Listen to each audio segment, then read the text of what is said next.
Hello friends, myself lieutenant Nasir Ali, assistant professor department of physical education, BSSS Bhopal. आज हम बात कर रहे हैं ऑफिशिएटिंग वर्ड की। ऑफिशिएटिंग एंड कोचिंग ये सब्जेक्ट है BPS के अंदर भी और BP8 के अंदर भी। ऑफिशिएटिंग का मतलब क्या होता है? ऑफिशिएटिंग यानी आपने सुना होगा एम्पायर्स, रेफरी, ये सारी सब ऑफिशियल्स के अंदर आते हैं। इसका मतलब क्या होता है? तो बगैर समय गवाए हम सीधे टॉपिक पे आते हैं। ऑफिशिएटिंग का मतलब है organisation and control of the game by the qualified official according to the rules. मैं देखिए इस पे जा रहा हूँ वापस। अकॉर्डिंग टू द रूल्स, कोई सा भी ऐसा गेम हमें जो ऑर्गेनाइज करवाना है, चाहे वो फुटबॉल, बास्केटबॉल, कबड्डी, वॉलीबॉल, कोई सा भी, चाहे इंडोर या आउटडोर कोई सा भी गेम हो, वो ऑर्गेनाइज करवाने से पहले एक क्वालिफाइड ऑफिशियल जिसको रूल्स के बारे में पता हो, जो उस गेम के पर्टिकुलर रूल्स हैं, रेगुलेशंस हैं, उसके बारे में पता हो, वही एक अच्छे से इस पूरे मैच को एक हेल्दी वे में कंडक्ट करवा सकता है। तो अगर मीनिंग की बात करेंगे, मीनिंग के लिए आपको बता देता हूँ, organisation and control of the game by qualified official according to the rules without any unnecessary interference to take quick and unbiased decision in difficult situation is called officiating। कितनी सारी चीज़ें आ गई इसमें, आपने देखा। Knowledge of the rules first thing, उसके बाद control ज़रूरी है। पूरे मैच पे जब तक कंट्रोल नहीं होता किसी भी ऑफिशियल, किसी भी रेफरी का, तो मैच बड़ा फीका सा पड़ जाता है। आपने देखा होगा सारी चीज़ें, क्योंकि ये एक इम्पॉर्टेंट पार्ट है हमारी फिजिकल एजुकेशन का, ऑफिशिएटिंग। इसमें क्या क्या इंपॉर्टेंट पार्ट हैं, कौन कौन सी इंपॉर्टेंट चीज़ें हैं जो हमें ऑफिशिएटिंग के दौरान देखनी चाहिए, मैं कुछ पॉइंट्स में आपको बताने की कोशिश करता हूँ। First is knowledge of the game. Knowledge of the game इसलिए बोला है मैंने क्योंकि मोस्टली जो ऑफिशियल्स या ऑफिशिएटिंग करते हैं, जो भी ऑफिशियल, उनका कहीं ना कहीं बैकग्राउंड या एक साउंड रिकॉर्ड उस पर्टिकुलर गेम में होता है। तो एक इजी हो जाता है कि उनको उस गेम के बारे में और रूल्स और रेगुलेशन करके एक अच्छा ऑफिशियल बनना, क्योंकि जब तक प्रैक्टिकल नॉलेज नहीं होगी, फिजिकल एजुकेशन पूरा प्रैक्टिकल बेस्ड है, जो हम पढ़ते हैं थ्योरी में वही हमें प्रैक्टिकल में करना होता है इन अ ग्राउंड। तो आपके लिए नॉलेज ऑफ द गेम भी बहुत ज़रूरी है रूल्स के साथ साथ। वो कब आएगी? जब हम खुद प्रैक्टिकली ग्राउंड में उतरेंगे। नेक्स्ट चीज़ है कंट्रोल एंड डिसिप्लिन। मैच पे कंट्रोल होना बहुत ज़रूरी है ताकि मैच एक इजी वे में, एक हेल्दी वे में कंडक्ट होता रहे। दूसरा, क्विक डिसीजन क्विक करना बहुत ज़रूरी है। आप समझते हैं क्विक डिसीजन, अगर कोई फाउल हुआ, कोई पेनल्टी है, तो ऑफिशियल को क्विक डिसीजन देना होगा। अपनी जो विसिल, जो उसका वेपन है हमारी फील्ड में, AK-47 या राइफल्स नहीं होती, हमारा जो वेपन होता है वो होता है विसिल। उसी से हम सारी चीज़ें कंट्रोल करते हैं, सारी जंगें लड़ते हैं। तो उस विसिल को क्विक रिस्पॉन्ड करना होगा, क्विक डिसीजन देना होगा, ये चीज़ है। और जो मेन इंपॉर्टेंट चीज़ है, इम्पार्शियल, मतलब उसको किसी से भी पक्षपात नहीं करना होगा। दोनों टीमें को समान नज़रिए से देखना होगा, किसी को उसको पक्षपात नहीं करना होगा, फेयर डिसीजन देना होगा, क्विक डिसीजन देना होगा। ये मतलब है ऑफिशिएटिंग का। अब मैं बात करता हूँ कि इसकी डेफिनेशन क्या है, मैं समझाने की कोशिश करता हूँ इसकी परिभाषा क्या है ऑफिशिएटिंग की। Officiating is a system of managing A sports specially on implementing the game rules and keeping order in the duration of the game. ये एक इसकी डेफिनेशन है जो आपको अभी जो PPT में आपको बता दी जाएगी कि हमें एक प्रॉपर टाइम के अंदर, एक प्रॉपर मैनर में, एक प्रॉपर ऑर्डर में एक गेम कंडक्ट करवाना है without any unnecessary interference, quick decision, unbiased decision के रूप में। अब आते हैं friends, what is the principles of the officiating.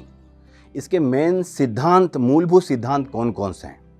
तो पहला सिद्धांत है कीन ऑब्जर्वेशन यानी सूक्ष्म अवलोकन।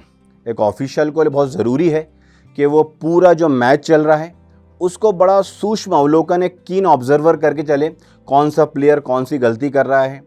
अपने साथी जो उसके रेफरी हैं, सपोज अब मैं एग्जांपल दूं फुटबॉल का, फुटबॉल में एक मेन ग्राउंड में होता है, 2 लाइनमैन होते हैं, तो एक कोऑर्डिनेशन, एक कीन ऑब्जर्वेशन बहुत ज़रूरी है उसका, कि चारों तरफ उसको देखना पड़ेगा कहाँ क्या चल रहा है और उस बेस पे वो क्विक डिसीजन दे। ये क्विक डिसीजन बार बार इसलिए बोल रहा हूँ कि अगर डिसीजन क्विक नहीं हुआ तो फिर प्रॉब्लम्स क्रिएट हो जाती है, मैच का इंटरेस्ट खत्म हो जाता है। ऐसा लोग बोलते हैं कि भाई जो है पार्शलिटी हो गई, ऐसा हो गया। तो डिसीजन क्विक देना बहुत ज़रूरी है और कॉन्फिडेंस के साथ। नेक्स्ट पॉइंट है फिजिकली एंड मेंटली प्रेजेंट। किसी भी ऑफिशियल का मैच के दौरान फिजिकली और मेंटली प्रेजेंट ग्राउंड में होना ज़रूरी। फिजिकली तो वो है मगर मेंटली उसका दिमाग कहीं और है, वो नहीं। अगर प्रॉपर हम जहाँ हैं वहीं सारी फिजिकली और मेंटली मतलब शारीरिक और मानसिक रूप से ग्राउंड में प्रेजेंट होना ज़रूरी है, तभी वो एक अच्छी ऑफिशिएटिंग कर सकता है, ताकि मैच में इंटरेस्ट बना रहे प्लेयर्स का भी और ऑडियंस का भी। नेक्स्ट है हेल्दी एटमॉस्फेयर। एक अच्छा माहौल रखना होता है ऑफिशियल्स को अपने खिलाड़ियों के साथ, दोनों टीमों के खिलाड़ियों के साथ, अपने साथी ऑफिशियल्स के साथ, दर्शकों के साथ। एक हेल्दी एटमॉस्फेयर, हम बोलते हैं ना, एक हेल्दी एटमॉस्फेयर रहता है, खुशनुमा माहौल, अच्छा लगता है। पॉजिटिव एनर्जी के साथ मैच चलते हैं, अच्छा लगता है। Use of approved and latest equipment. आजकल ड्रास्टिक चेंज आ रहा है इस हमारी फील्ड में, रोज़ नई नई चीज़ें, नई नई टेक्नोलॉजी अपडेट हो रही हैं। तो आपको जो लेटेस्ट इक्विपमेंट्स हैं, जैसे मैं फॉर एग्जांपल एम्पायरिंग में अगर जब हम पहली बात करें, आज से मतलब मैं अपने टाइम में बात करूं, 20 साल पहले जाऊं, तो एम्पायरिंग में जब हमको खड़ा करते थे तो हम मोस्टली वो 6 पत्थर या 6 ऐसे कॉइन हम ऐसे रख लेते थे, और जब एक बॉल होती थी तो हम उसको काउंट करते थे इस हाथ से इस हाथ में। आजकल बहुत सारे लेटेस्ट चीज़ें आ गई हैं, तो आपको यूज़ करना है लेटेस्ट और अप्रूव्ड इक्विपमेंट्स। ऑफिशिएटिंग बहुत अच्छी बात है, चाहे वो कार्ड्स हो, चाहे विसिल हो, चाहे वॉकी टॉकी हो, सारी चीज़ें बिल्कुल अप्रूव होनी चाहिए और लेटेस्ट होनी चाहिए, तो और इजी हो जाता है हमारे लिए चीज़ों को मैनेज करना और कंडक्ट करना। नेक्स्ट है proper use of whistle. Whistle का प्रॉपर यूज़ बहुत ज़रूरी है, क्योंकि हमारा मेन जो वेपन है फिजिकल एजुकेशन में, हमारा जो हथियार है वो कोई राइफल नहीं है, वो है विसिल। उस विसिल को हैंडल करना, ऑपरेट करना बहुत ज़रूरी है सही से। कब कौन सी छोटी विसिल बजानी है, लॉन्ग विसिल बजानी है, फाउल में किसी विसिल बजनी है, शॉर्ट बजेगी, क्विक विसिल बजेगी, तो ये सारी चीज़ें एक ऑफिशियल को आनी चाहिए, proper use of whistle. Next है इंटेलिजेंट रूल्स इन्फॉर्मेंस। मतलब उसको बहुत ही चालाकी से अपने रूल्स को इन्फॉर्मेंस करना होगा हमारे गेम में। कोई भी ऐसा नहीं, अगर कोई किसी ने कुछ पूछ लिया नहीं ये क्या है, तो उसको क्लियरिफाई देनी होगी, क्लियरिफिकेशन देना होगा कि नहीं ये रूल ऐसा नहीं है, लेटेस्ट रूल ये है। तो ये एक इम्पॉर्टेंट पॉइंट है हमारे ऑफिशियल के लिए। नेक्स्ट है इम्पार्शियलिटी।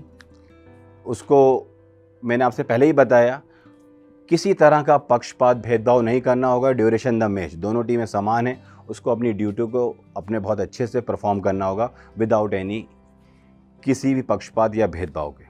नेक्स्ट है फिजिकल फिटनेस। एक ऑफिशियल का फिट रहना बहुत ज़रूरी है, क्योंकि सपोज अगर बात करें फुटबॉल की, अप एंड डाउन बॉल जाती है, तो बॉल के साथ ही ऑफिशियल मूव होता है, तो उसको अपनी फिटनेस का ध्यान रखना होगा कि बॉल के साथ ही मूव होता रहे। क्योंकि एक अगर बात करें तो एक फ़ुटबॉल में, एक इंटरनेशनल मैच में मोस्टली एक प्लेयर 25 से 30 किलोमीटर अप एंड डाउन होते रहते हैं, तो ऑफिशियल को भी उतना ही होना पड़े। तो उसको अपनी फिजिकल फिटनेस का ध्यान रखना होगा कि बॉल के साथ मूव कर सके अप एंड डाउन, ताकि वो फेयर और अनबाइस्ड डिसीजन दे सके। नेक्स्ट है क्विक डिसीजन। फिर वही आ गया क्विक डिसीजन, तुरंत निर्णय देना बहुत ज़रूरी है मैच में, ताकि मैच का चार्म और रियंसी बनी रहे। नेक्स्ट है discipline decision on complete action. मतलब कोई भी जब डिसीजन देना है तो थोड़ा एक्शन कंप्लीट हो जाए।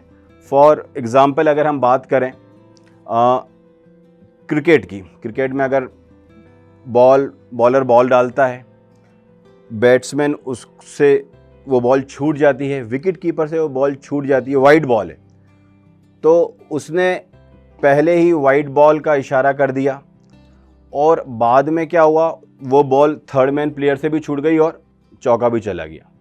तो ऐसा नहीं है, तो प्रॉपर आपको जब एक्शन कंप्लीट हो जाए उसके बाद ही आपको डिसीजन लेना है।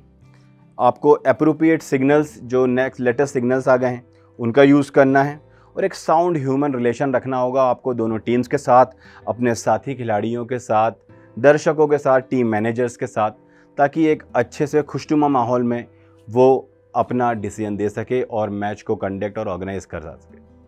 So thank you friends, next हम वीडियो मिलेंगे जल्दी। थैंक यू, जय हिंद।